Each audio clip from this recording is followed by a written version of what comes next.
Bihar board matric final exam 2025 के लिए इतिहास के पहले चैप्टर यूरोप में राष्ट्रवाद का उद्देश्य से जितने सारे ऑब्जेक्टिव क्वेश्चन बनते हैं वो सब आज हम लोग सॉल्व करेंगे। तो चलिए शुरू करते हैं। आज का पहला सवाल आप लोगों के सामने ये रहा। पहला सवाल है, नेपोलियन ने जर्मनी में किस संघ की स्थापना की? ऑप्शन है ट्रांसपेडेंट संघ, सिसेलपाइन संघ, राइन संघ, इनमें से कोई नहीं। बताइए क्या हो जाएगा आंसर। नेपोलियन ने जर्मनी में किस संघ की स्थापना की? तो इसका आंसर हो जाएगा ऑप्शन ग, जिसको राइन संघ बोलते हैं। ठीक है, चलिए दूसरा सवाल की ओर बढ़ते हैं। हंगरी की भाषा क्या थी? हंगरी की भाषा क्या थी? ऑप्शन है इतालवी, मैग्यार, पोलिश, फ्रेंच। बताइए हंगरी की भाषा क्या थी? तो इसका ऑप्शन हो जाएगा मैग्यार। ठीक है, चलिए अगले क्वेश्चन की ओर बढ़ते हैं। ऐसा चलिए इसमें सब आ गया है। चलिए दूसरा तक कर चुके थे हम लोग, तीसरा बोलते हैं। तीसरा क्वेश्चन है, जोल्वेराइन की स्थापना किस राज्य ने की? जोल्वेराइन की स्थापना किस राज्य ने की? ऑप्शन है प्रशा ने, ऑस्ट्रिया ने, सार्डिनिया ने, नेपल्स ने। बताइए क्या हो जाएगा आंसर। तो इसका आंसर हो जाएगा आंसर क, प्रशा ने। जोल्वेराइन की स्थापना किस राज्य ने की? तो प्रशा ने की। ठीक है, चौथा क्वेश्चन है, यंग यूरोप की स्थापना किसने की? थोड़ा जूम कर दे रहे हैं। यंग यूरोप की स्थापना किसने की थी? ऑप्शन है मेजनी ने, कावूर ने, गैरिबाल्डी ने, बिस्मार्क ने। बताइए क्या हो जाएगा आंसर। यंग यूरोप की स्थापना किसने की थी? तो इसका आंसर हो जाएगा आंसर क, मेजनी ने।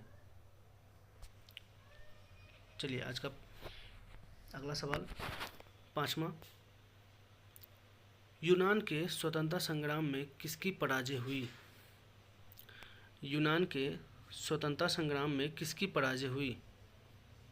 ऑप्शन है क यूनान की, ख तुर्की की, ग रूस की, घ फ्रांस की। बताइए आंसर। पांचवा क्वेश्चन है, यूनान के स्वतंत्रता संग्राम में किसकी पराजय हुई?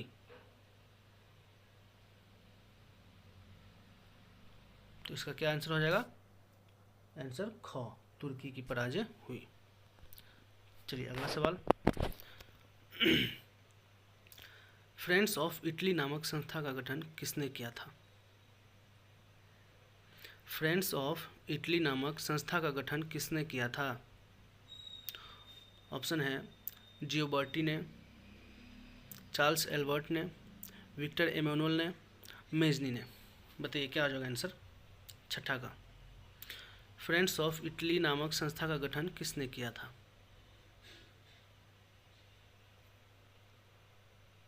तो इसका आंसर हो जाएगा आंसर डी समझिए या घ समझिए, मेजनी ने।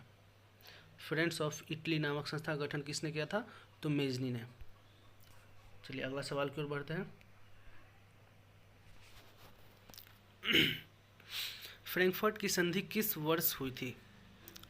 फ्रैंकफर्ट की संधि किस वर्ष हुई थी?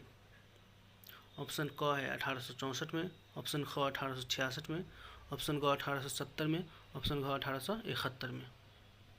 बताइए क्या जाएगा आंसर। फ्रैंकफर्ट की संधि किस वर्ष हुई थी? तो इसका आंसर हो जाएगा आंसर घ 1871 में। फ्रैंकफर्ट की संधि किस वर्ष हुई थी? 1871 में।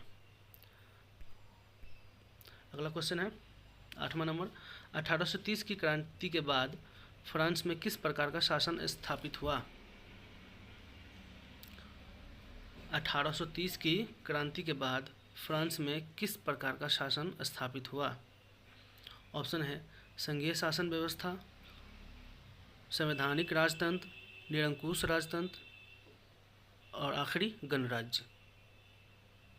बताइए 1830 की क्रांति के बाद फ्रांस में किस प्रकार का शासन स्थापित हुआ?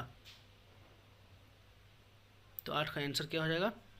8 का आंसर हो जाएगा ख, संवैधानिक राजतंत्र। आज का 9वां क्वेश्चन, सेडोवा के युद्ध में किसकी पराजय हुई? सेडोवा के युद्ध में किसकी पराजय हुई? ऑप्शन है ऑस्ट्रिया की, प्रशा की, नेपल्स की, सार्डिनिया की। बताइए 9वां का आंसर बताइए आप लोग। सेडोवा के युद्ध में किसकी पराजय हुई? तो 9वां का आंसर हो जाएगा ऑस्ट्रिया की पराजय हुई। सेडोवा के युद्ध में किसकी पराजय हुई? तो ऑस्ट्रिया की पराजय हुई। और 10वां सवाल है, किस युद्ध के बाद जर्मनी का एकीकरण पूरा हुआ? किस युद्ध के बाद जर्मनी का एकीकरण पूरा हुआ? ऑप्शन ए है क्रीमिया का युद्ध, ऑप्शन बी है सेडोवा का युद्ध, ऑप्शन सी है प्रशा डेनमार्क युद्ध, ऑप्शन डी है सीडान का युद्ध। बताइए 10वां का आंसर बताइए आप लोग। किस युद्ध के बाद जर्मनी का एकीकरण पूरा हुआ? तो 10वां का ऑप्शन क्या हो जाएगा? सही ऑप्शन हो जाएगा डी, बोले तो घ, सीडान का युद्ध। किस युद्ध के बाद जर्मनी का एकीकरण पूरा हुआ? तो सीडान का युद्ध। चलिए अगले क्वेश्चन की ओर बढ़ते हैं। अगला क्वेश्चन है, ये थोड़ा रिक्त स्थान वाला है जिसको आप लोग भरेंगे, भरने की कोशिश कीजिए, ठीक है। तो पहला है, अर्नेस्ट रेनन ने ... की व्याख्या की थी। बताइए अर्नेस्ट रेनन ने किसकी व्याख्या की थी? इसका थोड़ा नंबरिंग मिस हो गया है, इसीलिए बताइए, लाइन बाय लाइन है। अर्नेस्ट रेनन ने किसकी व्याख्या की थी? तो इसका आंसर हो जाएगा पहला का, इसका आंसर हो जाएगा राष्ट्रवाद। पहला का आंसर हो जाएगा राष्ट्रवाद। अर्नेस्ट रेनन ने राष्ट्रवाद की व्याख्या की थी। दूसरा है, फ्राइड्रिख लिस्ट जर्मन क्या थे? फ्राइड्रिख लिस्ट जर्मन क्या थे? तो इसका आंसर हो जाएगा अर्थशास्त्री थे। फ्राइड्रिख लिस्ट जर्मन अर्थशास्त्री थे। तीसरा है, मेटरनिख ऑस्ट्रिया का क्या था? मेटरनिख ऑस्ट्रिया का क्या था? तो इसका आंसर हो जाएगा मेटरनिख ऑस्ट्रिया का चांसलर था। अब बताइए चौथा है, ... को यूरोपीय सभ्यता का पालना कहा जाता था। बताइए मतलब किसको यूरोपीय सभ्यता का पालना कहा जाता था? तो इसका आंसर हो जाएगा यूनान। यूनान को यूरोपीय सभ्यता का पालना कहा जाता था, ठीक है। पांचवा है, चौथा हो गया, पांचवा है, एड्रियानोपुल की संधि तुर्की और ... में हुई। बताइए एड्रियानोपुल की संधि तुर्की और किस देश में हुई थी?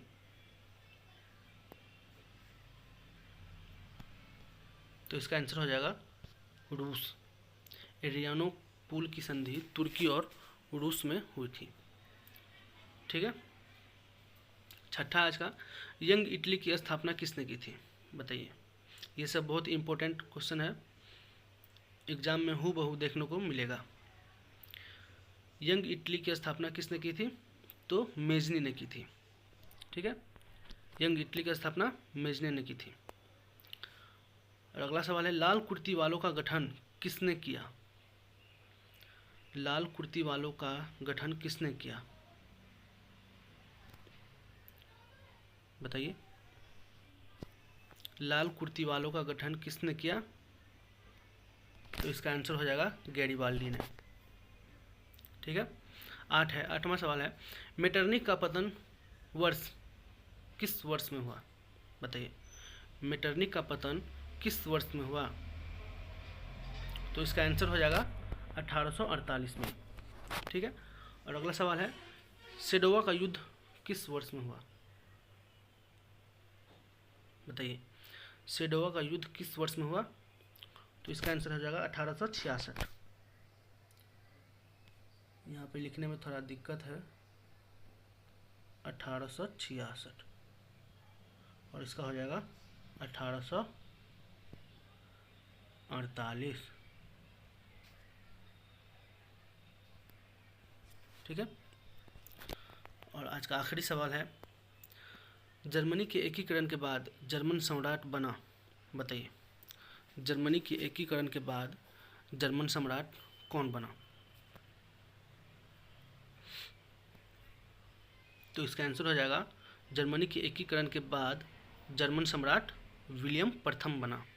ठीक है, जर्मनी के एकीकरण के बाद जर्मन सम्राट विलियम प्रथम बना। ठीक है, धन्यवाद। आज के लिए इतना ही। आगे और अच्छा सवाल आप लोगों को